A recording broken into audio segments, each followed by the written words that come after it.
Lyon demain, média agitateur d'idées.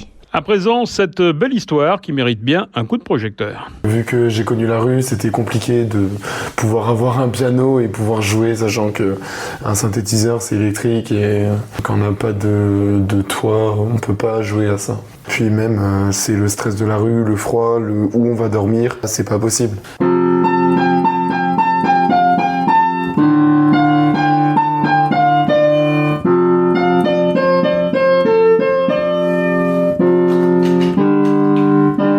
L'histoire de Brandon, ce jeune homme de 26 ans, a connu l'incertitude pendant 3 ans.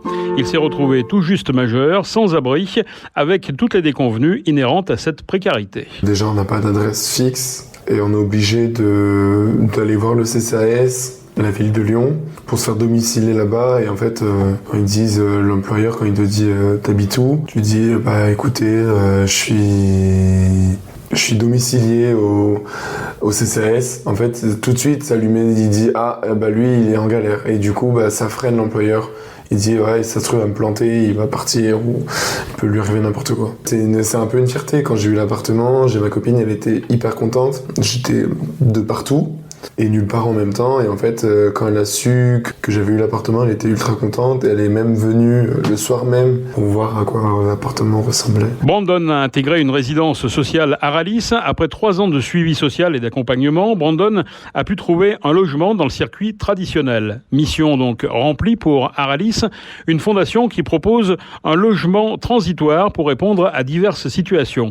Une structure fondée il y a 70 ans, la Maison du travailleur nord-africain, disait-on à l'époque, car il s'agissait de loger une population émigrée venue en France pour travailler. Nous avons rencontré Gilles Desrumeaux, l'actuel président d'Aralis. Les foyers ont vu le jour dans les années, on va dire 50.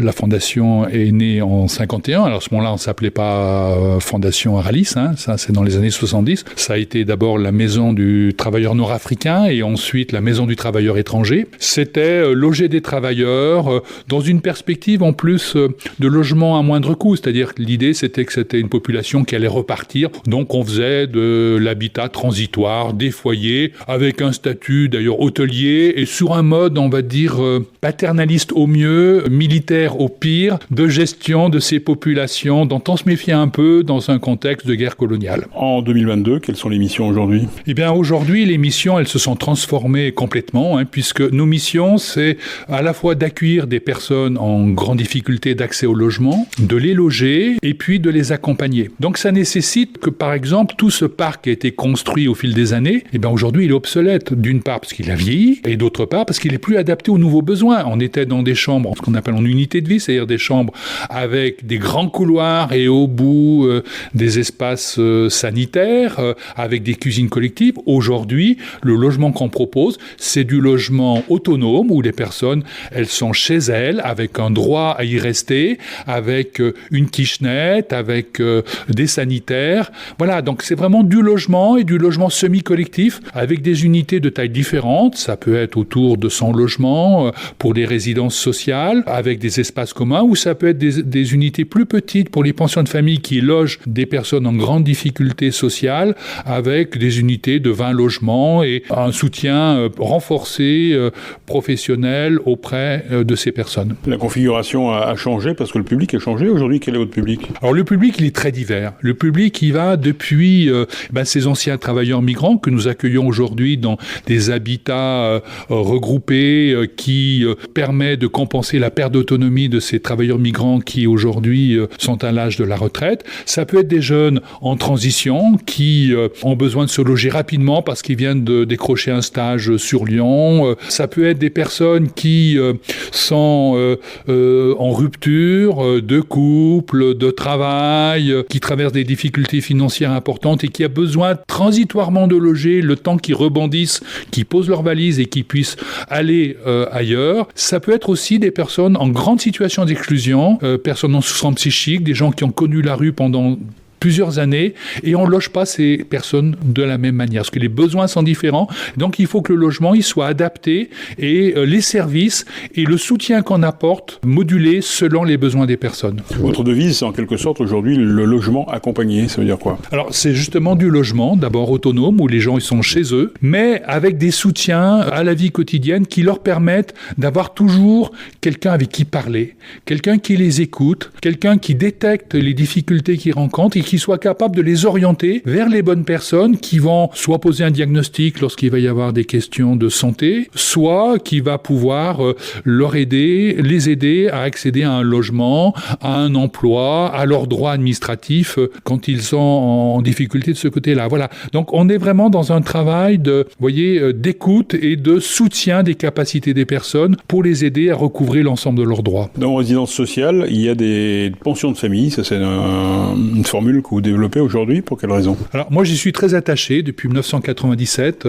l'année où ça a été lancé par Xavier Emmanuelli, et j'ai eu le plaisir de travailler avec Xavier Emmanuelli pendant des années. Donc, c'est vrai que les pensions de famille, c'est vraiment, moi, je trouve, une structure remarquable et la politique publique, on compte peu au niveau global, donc il faut le noter. C'est des petites structures de 20 logements autour d'un espace commun qui sont des cuisines, des séjours et sur lesquels les personnes peuvent être chez soi mais pas tout seul. C'est un peu moi la devise que je donne aux pensions de famille. Être chez soi mais pas tout seul, ça veut dire que je suis vraiment chez moi. Je peux, lorsque j'ai connu la rue, me regarder dans une glace, je peux m'entendre avec d'autres, je peux envisager l'avenir. Voilà, donc c'est vraiment être chez soi mais pas tout seul. Ça veut dire que autour de moi, les autres qui sont un peu les mêmes que moi, et ben voilà, je peux aussi avec eux reconnaître les mêmes que moi, me faire des amitiés et avec aussi des salariés, des professionnels qui sont là pour m'aider dans la vie quotidienne, faire que les choses se passent bien entre les personnes,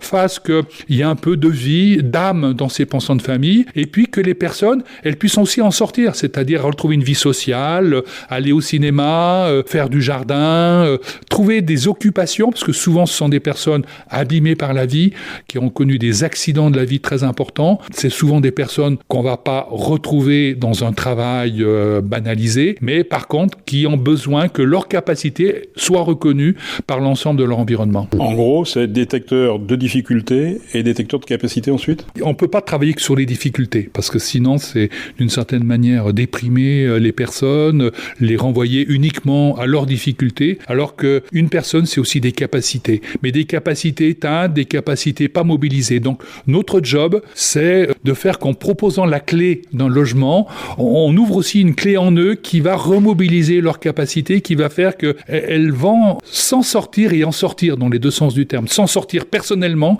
et en sortir peut-être parce que même en pension de famille, on voit qu'il y a des gens qui en sortent pour retrouver un logement, voire quelquefois une vie de famille. L'idée, c'est dire que c'est jamais fini, c'est jamais clos. Les personnes, elles peuvent vivre dans de l'ouvert et l'ouvert, c'est l'ouvert de la pension de famille et l'ouverture de la pension de famille à son environnement social. On a commencé en parlant des 70 ans. Comment vous voyez, peut-être pas les 70 ans qui viennent, mais en tout cas l'évolution de votre métier? Je dirais que, pour reprendre la phrase de quelqu'un, il faut avoir le pessimisme de l'intelligence. Le pessimisme de l'intelligence et l'optimisme de la volonté. Alors, le pessimisme de l'intelligence, c'est dire qu'aujourd'hui, malheureusement, la grande précarité sociale dans notre société fait que de plus en plus de personnes sont dans la rue ou sont en difficulté d'accéder à un logement parce que le logement, c'est très cher et que malheureusement, on est amené à se développer. Je dis bien malheureusement parce que c'est pas sain sur l'état d'une société. Donc, pessimisme de l'intelligence, mais en même temps, optimisme de la volonté parce que je suis persuadé que justement, si